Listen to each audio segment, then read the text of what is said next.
আমার স্কুলের একটা প্রজেক্ট বানাতে হতো, কিন্তু তুমি তো এখনো শুরুই করনি। তোমার প্রজেক্ট আমি কেন বানিয়ে দেব? মা আমাকে নাস্তা খেতে দাও, আমার এত ক্ষুধা পেয়েছে আর তুমি এখনো কিছুই বানাওনি। এই বান্টি, তোমাকে অপেক্ষা করতে হবে। আগে মা আমার স্কুলের প্রজেক্ট বানাবেন, আর এটা সবচেয়ে বেশি ইম্পর্টেন্ট। সায়েন্স বলে সকালবেলা ব্রেকফাস্টের চেয়ে ইম্পর্টেন্ট আর কিছুই হয় না, তাই আগে আমার নাস্তা বানানো হবে। আরে ছোট ভাই, তুমি ভুলে গেছো আমি হচ্ছি বড় ভাই, তাই আগে আমার নম্বর আমি আসবে। বয়সে ছোট আছি, কিন্তু ক্ষুধার চেয়ে না, ক্ষুধা হচ্ছে সবচাইতে বড়, আর সেজন্য আগে আমার করো তোমরা দুজনে। শুধু নিজেদেরকে নিয়ে ভেবে যাচ্ছ। আমাকে নিয়ে কেউ একবার ভেবেছো? তোমরা আমাকে কোনো মেশিন মনে করেছো নাকি? তোমাদের নিজেদের কাজগুলো নিজেরা করতে পারো না? কবে শিখবে তোমরা? আরে মা, তুমি এত রেগে যাচ্ছ কেন? তোমাকে আমি মাত্র একটা প্রজেক্ট বানাতে বলেছি, এটা কি এমন বড় বিষয় আর হলো? আমি তো একটু নাস্তাই খেতে চেয়েছি, কত ছোট একটা বিষয় এটা মা। আচ্ছা, তাহলে তোমাদের কাছে সব কাজ ছোট মনে হয়, তাই তো? তাহলে নিজেরাই করে নাও না সব কাজ, কারণ আজকে আমি ছুটি কাটাবো। আজকে তোমাদের মা হরতাল করবে। হ্যাঁ হ্যাঁ, আচ্ছা ঠিক আছে, আমি আমার কাজ নিজেই করে নিব। আর আমিও আমার সব কাজ সামলে নিয়ে নেব। এটা কি এমন বড় বিষয় হলো? হ্যাঁ।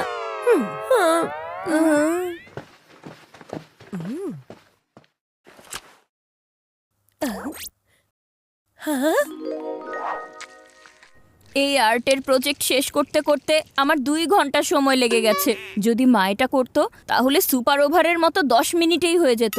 আচ্ছা ঠিক আছে, আমি মায়ের কোনো হেল্প না নিয়েই এই প্রজেক্টটা করে ফেলতে পেরেছি। মা সব সময় রং শুকানোর জন্য এটা রোদে দিয়ে রাখে, এখন আমিও জানালার কাছে রেখে দিব। আর এখন আমি বানাবো বান্টি স্পেশাল স্যান্ডউইচ। আমি কেন ওদেরকে থামাবো? ওদের দুজনের তো মনে হয় ওরা সবকিছু সামলে নিতে পারবে। তাহলে ওদের কাজ ওদেরকেই করতে দিই।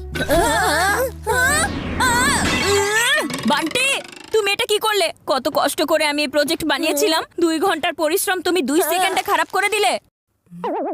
আরে 2 সেকেন্ডে না, 1 সেকেন্ডে। এনিওয়ে রিল্যাক্স, ভেঙে গেছে তো কি হয়েছে, জোড়াও লেগে যাবে। এই সুপার গ্লু লাগিয়ে দাও, 5 সেকেন্ডে সব হ্যাঁ ফিক্স। হ্যাঁ ঠিক আছে ঠিক আছে, আমি আমার নিজের কাজ নিজেই করে নিচ্ছি। ভালোই হয়েছে এটা পেয়ে গেছি, আবারও নতুন প্রজেক্ট বানানোর সাহস আমার ভেতরে নেই। হ্যাঁ 5 সেকেন্ডে হয়ে গেছে, এটা হয়তো জোড়া লেগে গেছে। ও নো, ফুলদানি জোড়া লাগাতে লাগাতে আমার আঙুলও জোড়া লেগে গেছে। আরে বান্টি, তোমার আইডিয়া বাজিয়ে দিয়েছে আমার ঘন্টি। এখন আমি কিভাবে ক্রিকেট খেলতে পারবো? খাবার কিভাবে আমি এটা খাবো? ফুলদানিতে লাগানোর জন্য দিয়েছিলাম, তুমি তোমার হাতে লাগিয়েছো, তাতে আমার কি করার আছে?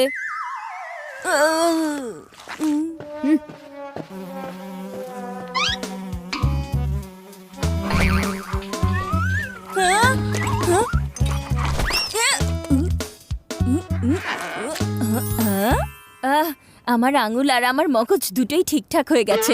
যদি মা এটা করতো তাহলে এই সুপার ওভার সুপার গ্লু এর চক্করে পড়তো না। মা আমার জন্য ব্রেকফাস্ট বানানি তো তাতে কি হয়েছে? আমি না খেয়ে থাকবো না, কারো মগজ খাওয়ার চাইতে ভালো হবে নিজেই ব্রেকফাস্ট বানিয়ে খেয়ে ফেলি। কিন্তু ভেজিটেবলস কোথায় রাখা আছে? মা তুমি ভেজিটেবলস কোথায় রেখে? আরে না না, কিছু না কিছু না, আমি তো মায়ের হেল্প নিতে পারবো না, আজকে আমার কাজ নিজেই করতে হবে।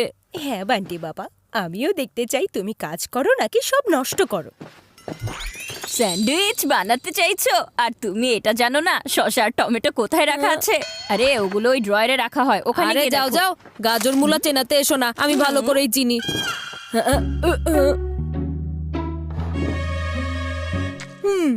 আরে বাহ বান্টি, কি দারুণ একটা স্যান্ডউইচ বানিয়েছো। সস ছাড়া স্যান্ডউইচ দেখে মনে হয় যেন ডিম ছাড়া অমলেট, আলু ছাড়া আলুর পরোটা, কোনো চিজ ছাড়া পিৎজা।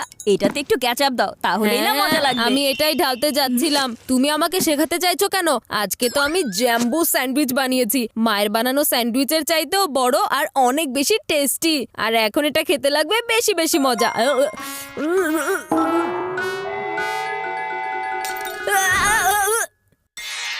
চিকু চচ্চড়ি, এটা তুমি কি করলে? টমেটো সসের বদলে তুমি আমাকে চিলি সস দিয়েছো। তুমি তো জানোই চিলি সস খেলে আমার জান বের হয়ে যায়। তোমার তো এটা একবার চেক করে সস ঢেলে দেওয়া উচিত ছিল, তাই না? এখানে আমার কোনো দোষ নেই। Chocolate, thank god. এই চকলেট আমার মুখে ফায়ার ব্রিগেডের কাজ করেছে, মুখের আগুন নিভিয়ে দিয়েছে। কিন্তু তুমি যে এখানে সব তছনছ করে দিলে সেটার কি হবে? আজকে আমরা বন্ধুরা ডিসাইড করেছিলাম ড্রেস কোড হবে ব্লু জার্সি, আর আমি এই ব্লু টি শার্ট পরেই সেখানে যেতাম, কিন্তু তোমার কারণে এটা জার্সি কম ন্যাকড়া বেশি দেখাচ্ছে। ও একটু দাগি তো লেগেছে, ওসব উঠে যাবে।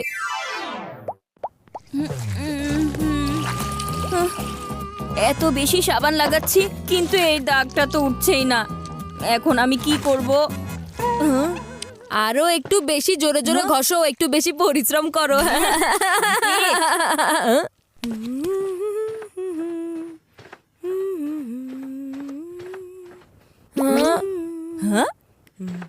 মা তো এদিকেই আসছে, এখন মা আমাকে হেল্প না করে থাকতেই পারবে না, আর আমার প্রবলেম সলভ হয়ে যাবে। ওহো, এখন যেন কোনো ফেরেশতা চলে আসে আর আমাকে সাহায্য করে এটার দাগ তুলতে। হ্যাঁ?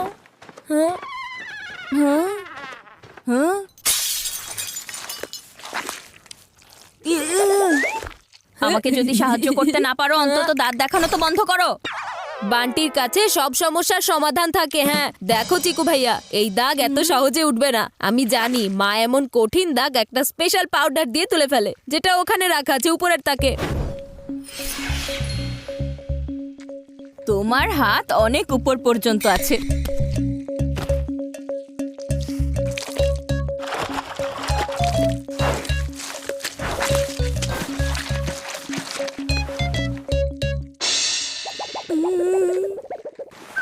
আরে এই দাগটা এত বেশি কঠিন, এক চামচে কখনোই উঠবে না।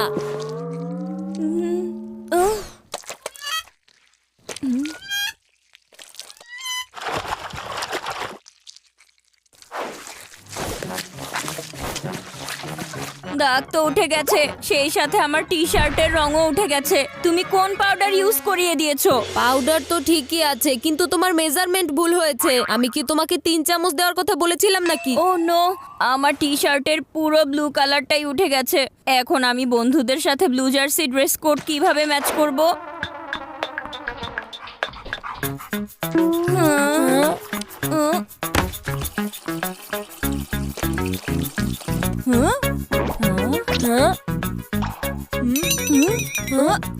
ওহো বরফি, তুমি এটা কি করলে? আরে বাহ, আমার টি শার্ট আবারও ব্লু কালার হয়ে গেছে।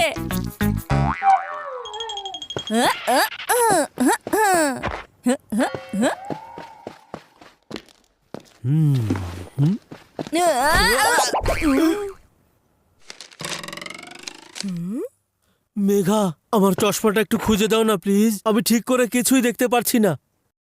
আজকের দিনে আমি ছুটিতে আছি, তাই সব কাজ বাচ্চারা সামলাচ্ছে, তুমি ওদের কাছেই বলো না। কি? আরে তোমার ঝগড়া তো বাচ্চাদের সাথে, তাই না? এর মাঝে শুধু শুধু আমাকে জড়াচ্ছ কেন? তুমি তো আমাকে একটু সাহায্য করতেই পারো, তাই না? কোনো চিন্তা নেই বাবা, আমরা আছি তো। একটা চশমাই তো হারিয়েছে, আমি এখনই ওটা খুঁজে বের করছি। আচ্ছা ঠিক আছে, তোমরা দুজনেই খুঁজে বের করে দাও। বাবা, তোমার চশমা মেটালের ছিল নাকি প্লাস্টিকের ছিল বলো তো?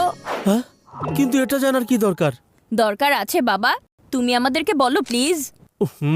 এটা মেটালের ছিল, এখন বলো কি করবে? এখন তুমি দেখবে আমার ইলেকট্রো মেটাল গেজেটের কেরামতি। এখন আমরা চশমা খুঁজবো না, চশমা নিজে থেকেই আমাদের কাছে চলে আসবে।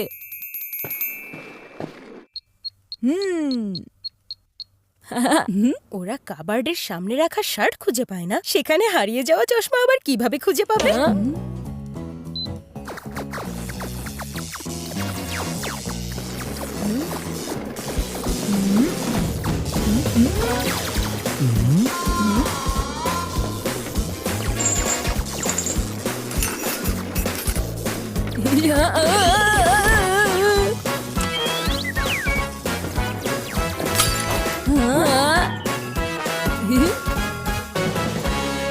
হ্যাঁ, তোমার চশমা পেয়ে গেছি বাবা, এই নাও।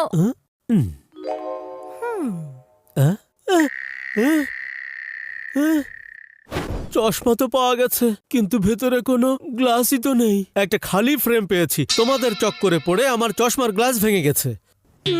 আমি যখনই ভালো কিছু করতে যাই তখনই ভুল কেন হয়ে যায়? যখন মা আমাদের সাথে থাকে সব প্রবলেমের সলিউশন বের হয়ে যায়। মা শোনো, এসব আমাদেরকে দিয়ে হবে না, তোমার কাজ আসলে সহজ না মা। তোমার জায়গা কেউ কখনো নিতে পারবে না, সরি মা। আমাদেরকে মাফ করে দাও। আমার সোনা বাচ্চারা। যখন তুমি ছিলে না আমার মুখ জ্বলে গিয়েছিল, এরপর একটা চকলেট পেয়েছিলাম, তা না হলে না জানি কি হয়ে যেত। যাই হোক, থ্যাংক গড আমার হাত থেকে সুপার গ্লু উঠে গিয়েছিল আর টি শার্ট থেকে দাগও। আরে তোমাদের কাছে কি মনে হয় এই সব কিছু কে করতে পারে? এর মানে কি?